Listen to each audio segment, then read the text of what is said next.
Le réseau des chambres de métiers et de l'artisanat, artisans de la nouvelle économie, présente Sud Radio C'est ça la France, Nathalie Schrengerma.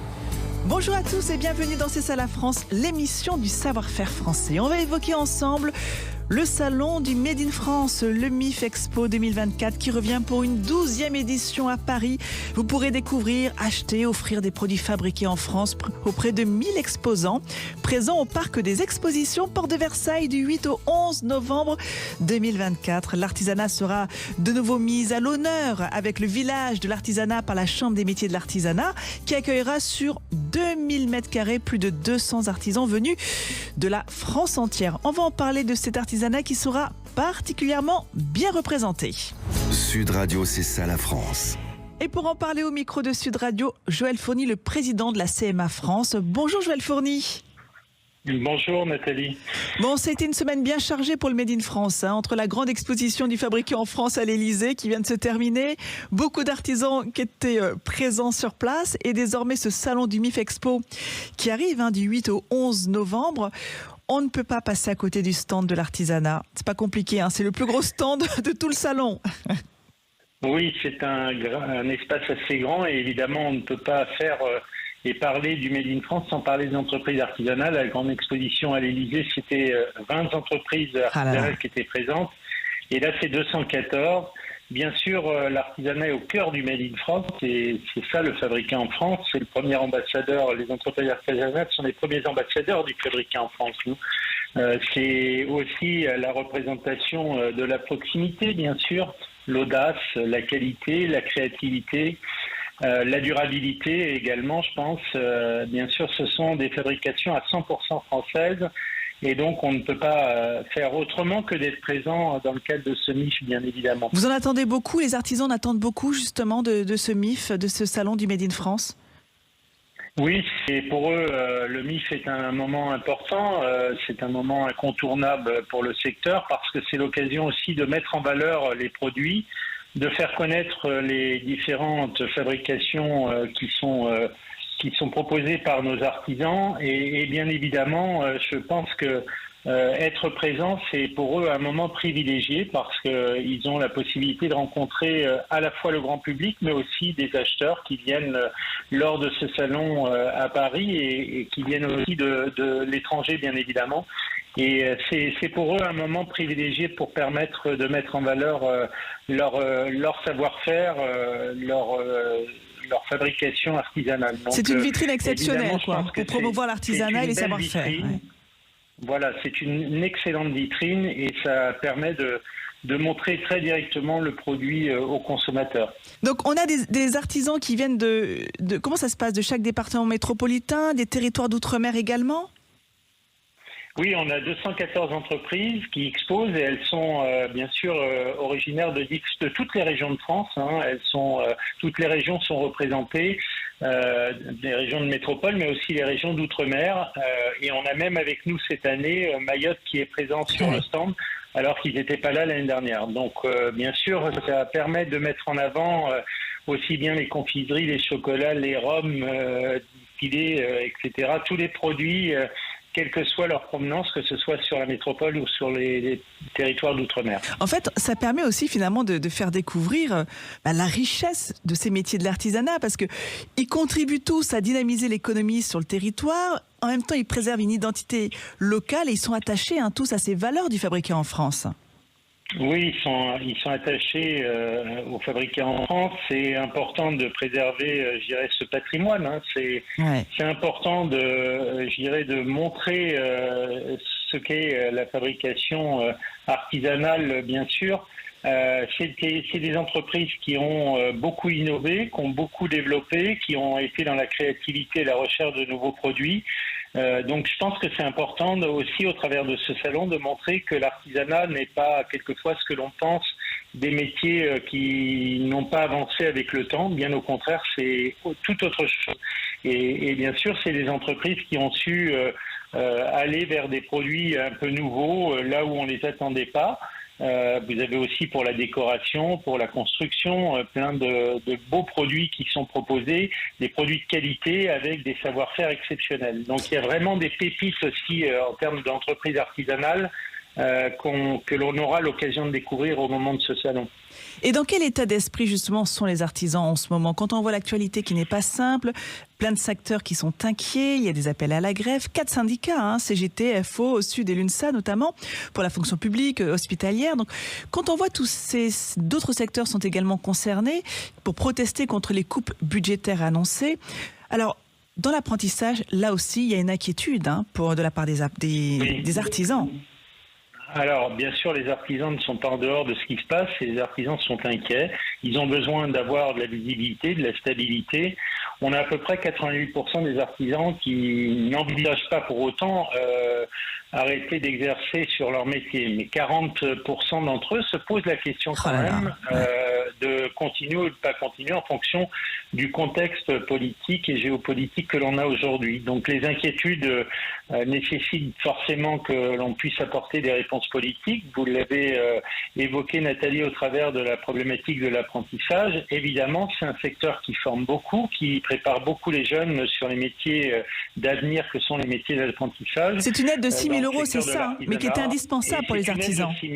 Voilà, c'est 6 000 euros. Si on envisage diminuer cette aide, évidemment, ce sera problématique pour les entreprises. Il y a l'aide à l'apprentissage, il y a aussi les exonérations sur les cotisations et sur la contribution sociale. Si tous ces éléments-là sont remis en cause, c'est un élément qui peut permettre, je dirais, d'amener les entreprises à ne pas s'engager autant sur la formation. Ce serait délicat dévastateur. Et difficile, dévastateur parce qu'évidemment, quand on sait le besoin de main-d'œuvre dans le secteur, ce serait problématique dans les années de reprise d'activité.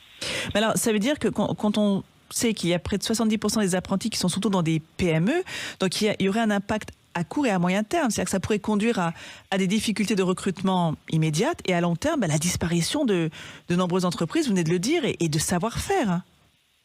Oui, ça veut dire que si on ne peut pas assurer le renouvellement de la main-d'œuvre, on peut voir disparaître des métiers tout simplement et donc des savoir-faire d'exception derrière. Donc ça veut dire quand même l'artisanat emploie à peu près dans les gens qui sont formés dans notre secteur, 85% des jeunes qui sont formés et qui ont obtenu un diplôme trouvent un emploi dans les 6-7 mois après l'obtention de leur diplôme. Donc ça veut dire que si on met un coup de frein à cela, ça veut dire que derrière on aura un trou d'air et on aura une réelle difficulté à maintenir les entreprises, à maintenir la dynamique artisanale, à maintenir les savoir-faire et certains métiers vont disparaître alors même que, bien sûr, il faut préserver pour la rénovation de notre patrimoine, pour assurer la continuité, je dirais, du secteur et de la filière artisanale dans son ensemble. Il faut absolument continuer à former. On a bien vu dans d'autres périodes où la crise était profonde, les entreprises avaient arrêté de former et ça avait été extrêmement problématique les années de reprise par la suite, donc avec des trous d'air importants. Merci beaucoup Joël Fourny, je rappelle que vous êtes le président de la Chambre des métiers de l'artisanat. Merci pour cet éclairage, pour ce témoignage. Un dernier petit mot pour donner envie à nos auditeurs de venir sur le village de l'artisanat pendant ce salon du Made in France du 8 au 11 novembre. Alors moi j'invite très, très directement tous les consommateurs à venir sur ce salon. C'est un salon magnifique avec des espaces extrêmement agréables où on découvre plein de beaux produits et en tout cas c'est une vraie vitrine patrimoniale qui est d'excellence. Donc venez découvrir, c'est un salon merveilleux. Merci. Merci beaucoup et belle journée à vous. Nathalie. Au revoir. Au revoir. Allez, on va se quitter un court instant et on se retrouve juste après avec justement une très belle entreprise artisanale. À tout de suite. Le réseau des chambres de métiers et de l'artisanat, artisans de la nouvelle économie, présente Sud Radio C'est ça la France, Nathalie Schrengerma. Nous voilà de retour dans C'est ça la France, l'émission du savoir-faire français consacrée aujourd'hui à ce salon du Made in France, à l'artisanat d'une manière générale. On va vous faire découvrir justement une très belle entreprise implantée à Orléans. C'est parti. Sud Radio C'est ça la France. Et au micro de Sud Radio, Paul-Olivier Claude-Pierre de Martin Pourret. Bonjour Paul-Olivier. Bonjour Nathalie.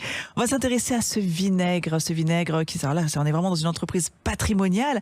Peut-être déjà, parlons un petit peu d'histoire. Comment ce vinaigre s'est-il implanté à Orléans ? Quelles sont les caractéristiques de cette région qui en ont fait une terre de vinaigre ?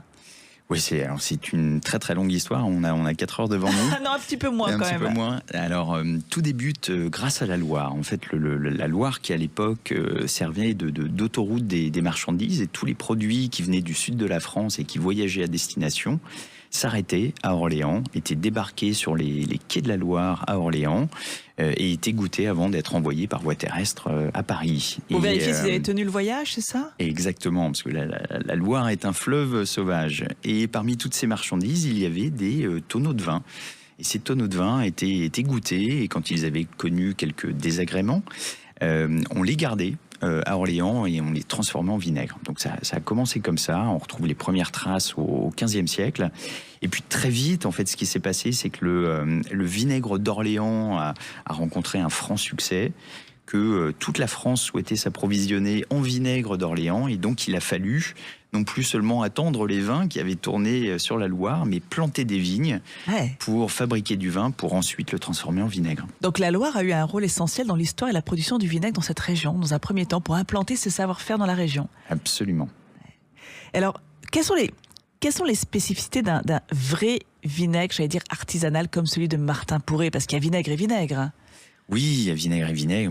Souvent, c'est, vous savez, comme dans toutes les belles manufactures, la grande différence entre une belle manufacture, un travail artisanal et puis une production industrielle, c'est essentiellement la qualité des ingrédients qu'on choisit et puis le temps de préparation, je vais dire. Exactement, le temps et la qualité des gestes des équipes. Alors, ce qui va faire la différence entre un bon vinaigre de vin Martin Pourret et puis un autre vinaigre... On va dire un vinaigre artisanal et un vinaigre industriel. Voilà, on va dire ça comme ça. Alors, chez nous, un vinaigre, alors déjà, il est fait sur la base d'un bon vin, parce qu'on ne peut pas faire un bon vinaigre si on n'a pas un bon vin à la base. Ensuite, on va laisser ce vin se transformer au vinaigre à partir dans une phase de fermentation qui va prendre 3 semaines dans des fûts de chêne. Et puis ensuite, dernière étape, on va laisser vieillir ce vinaigre. Donc chez Martin Pourret, il n'y a pas un seul vinaigre qui n'a pas au moins 12 mois d'affinage, mais ça peut monter jusqu'à 20 ans. Donc tout de suite, en termes de qualité gustative, et peut-être aussi, j'allais dire, oui, il y a une vraie douceur, contrairement à un vinaigre qui sera industriel. Oui, il y a plus de saveurs, en fait. La palette des saveurs est plus élaborée, j'imagine. Oui, on va retrouver une richesse aromatique bien plus large, des notes beaucoup plus complexes. Et puis, vous l'évoquiez, Nathalie, une rondeur dans l'acidité. C'est pas quelque chose qui va vous faire tomber les dents des gencives. Ça va être un produit extrêmement bien équilibré, très élégant, qui va apporter ce petit twist à toutes vos préparations. Il y a une volonté chez Martin Pourret de garantir une production 100% française. Parce qu'on parle du vinaigre, il y a également la moutarde. Alors là aussi, vous faites partie de ces rares maisons à essayer d'avoir justement la matière première issue du terroir, quoi. Enfin issue de la France, parce que peut-être pas forcément de la région, mais avec des grains qui sont pas importés, tout simplement. Oui, absolument. On se fixe cet objectif et c'est un honneur absolu pour nous de nous fournir qu'en matière agricole française.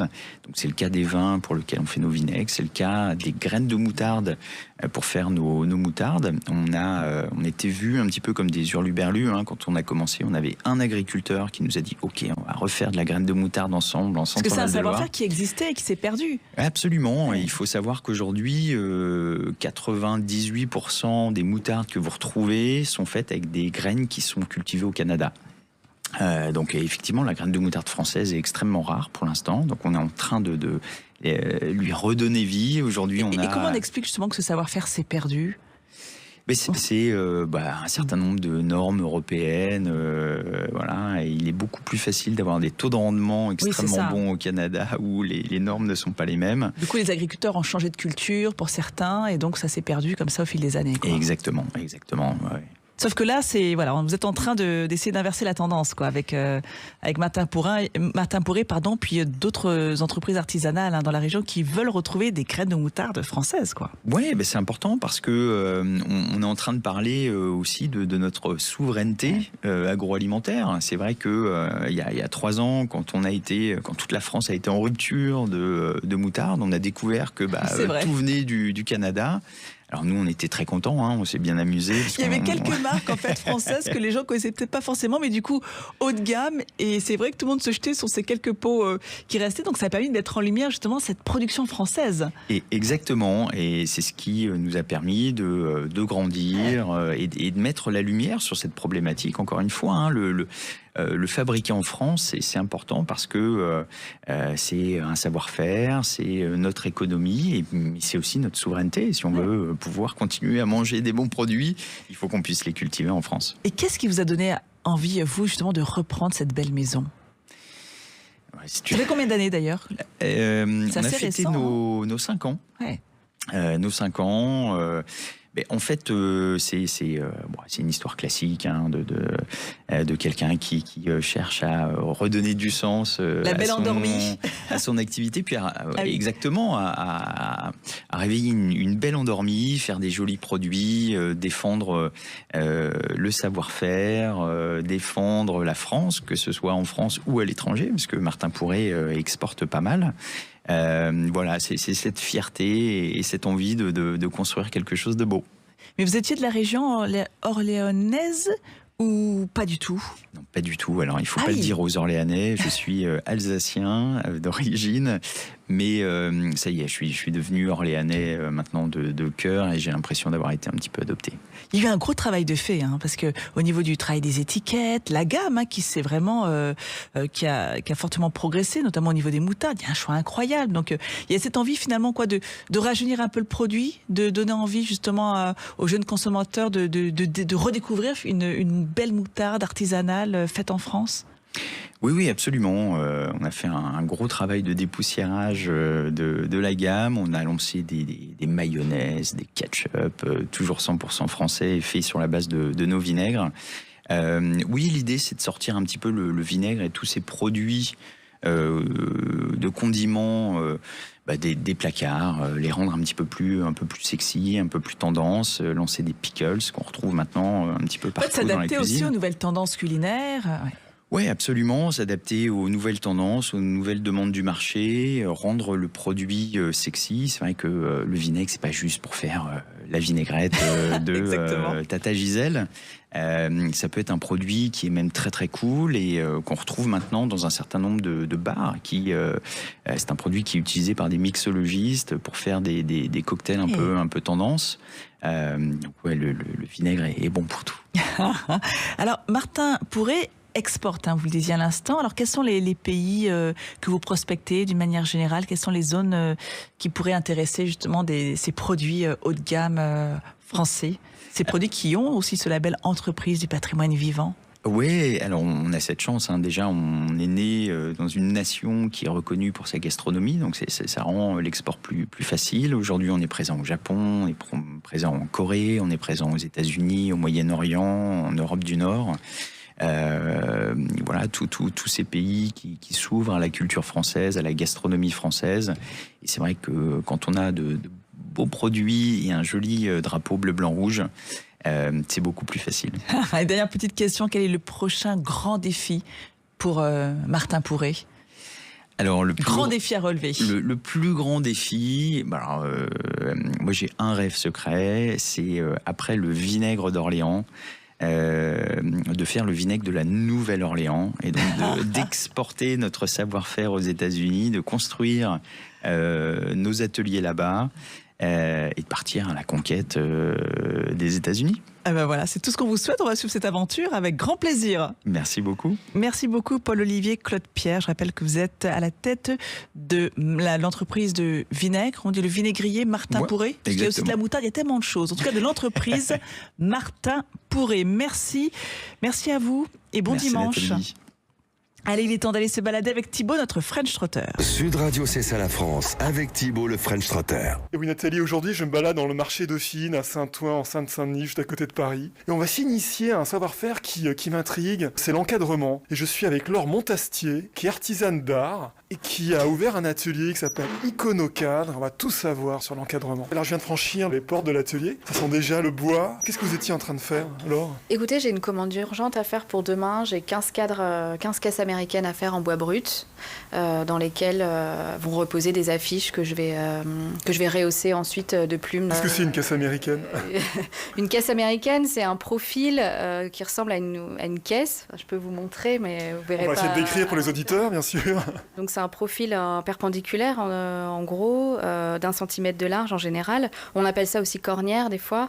Et en général, ça se met autour d'une huile sur toile, où il n'y aura pas de verre, en fait, parce qu'il n'y a pas la possibilité de faire tenir un verre. Ou alors après, il faut rajouter un autre montage. Voilà. Alors quelle technique vous utilisez pour cette caisse américaine ? Je fais tout de A à Z ici. Donc en fait, je reçois mes longueurs en 3 mètres, comme vous pouvez les voir. Et puis ensuite, je coupe avec une guillotine. Donc c'est manuel. Oui. Ensuite, je colle, j'assemble avec une assembleuse pneumatique. Et puis, je fais mon montage. Et ensuite, je fais mon montage intérieur. Donc du coup, je vais mettre différents cartons pour lui donner un peu de profondeur et donner un effet un peu flottant en fait, du sujet. C'est ça qui est joli. Tout en laissant une marge autour où on a vraiment l'impression qu'il flotte dans la caisse. C'est toujours les mêmes étapes ? Oui, alors après, ça dépend surtout du montage. Ça, c'est le montage de la caisse américaine, mais après, et c'est un montage particulier parce que c'est pour une affiche, une œuvre graphique, mais pour une toile, ce serait différent puisqu'on la fixerait de manière différente, en vissant par exemple le châssis à la cornière ou à la caisse américaine. Après, ça dépend il y a d'autres types de montages qui nécessitent une autre manière de faire. C'est quoi le geste caractéristique de ce savoir-faire ? Je dirais que c'est surtout la précision. En fait, je crois qu'il faut vraiment être précis dans chaque étape, puisque chaque étape a un impact sur la suivante. Donc, être méticuleux surtout dans la dimension initiale, puisque c'est ça qui va déterminer le reste. Donc, ne pas se tromper au moins dans la dimension. Est-ce qu'il y a des demandes assez originales? Quelle est la demande la plus folle que vous ayez eue? On demande toujours un peu original. C'est souvent soit des pièces en 3D ou alors des pièces en tissu comme des maillots de foot, des maillots de rugby, des choses comme ça. Où j'avais eu aussi, d'ailleurs c'est un de mes plus grands formats, et c'était une chemise d'un ouvrier qui avait travaillé sur l'emballage du Pont Neuf par Christo dans les années 90. Donc vous imaginez les chemises d'ouvrier, enfin, c'est très grand, c'est gigantesque, ça faisait 1m60 c'est gigantesque, très grand. Et puis l'idée c'est quand on encadre que ce soit toujours réversible. Donc il fallait tout coudre pour pouvoir le découdre si la personne souhaitait récupérer un jour. Donc tout coudre sur un fond, voilà, c'est énormément de travail. Je crois que ce métier, ce savoir-faire correspond à un changement de vie.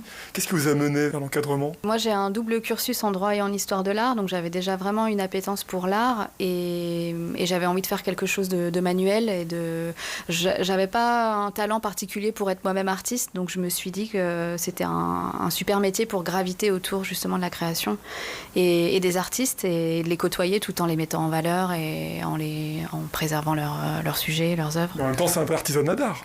Et après, exactement. Donc, je suis vraiment au carrefour on va dire, c'est ça, de l'art, de l'artisanat, de la création et du savoir-faire et de la pièce unique, en fait. C'est ça qui est très intéressant. Je crois qu'aussi vous dispensez des formations. Oui, j'aime beaucoup transmettre. Je me suis mise en lien avec la plateforme We Can Do. Et je propose régulièrement, 1 à 2 fois par mois, des cours d'initiation à l'encadrement. Donc les gens viennent avec une petite œuvre à encadrer, une petite photo ou un dessin ou une gravure de ce qu'ils souhaitent. Et puis ensuite, je les initie, je leur explique tous les gestes, toutes les étapes pour faire un type de montage et les sensibiliser aussi à l'artisanat d'art, au métier, à la conservation. Ouais. Merci beaucoup à vous. Merci à vous, merci d'être venu jusqu'ici et puis au plaisir. Sud Radio, c'est ça la France, avec Thibaut le French Trotter. Merci Thibaut, on se retrouve la semaine prochaine pour une nouvelle découverte. Merci à vous chers auditeurs, merci d'être toujours présents. On se retrouve donc dimanche prochain de 13h30 à 14h et surtout d'ici là, portez-vous bien. Sud Radio, c'est ça la France, Nathalie Schrengerma. Avec le réseau des chambres de métiers et de l'artisanat, artisans de la nouvelle économie.